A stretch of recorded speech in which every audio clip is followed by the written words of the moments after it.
បាទសួស្តីបងប្អូននេះបាននេះមួយមិនដឹងចាក់ពេញអត់ទេបងប្អូន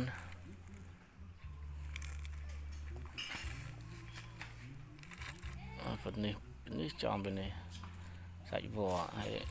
មកងើបឡើងនេះ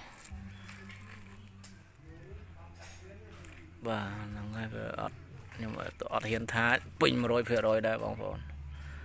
នេះសាច់វល្លិអត់ខ្ញុំអត់ស្គាល់ទេនឹងវល្លិអីហើយដើមឈើក៏អត់ស្គាល់ដែរអត់ស្គាល់ជួយប្រាប់ផងសាច់វល្លិហើយដើមនេះខ្ញុំចង់រត់ថាអមឲ្យទិញនេះមួយដើមនេះមានឆោពណ៌នេះដើមស្អាតដឹងដើមអី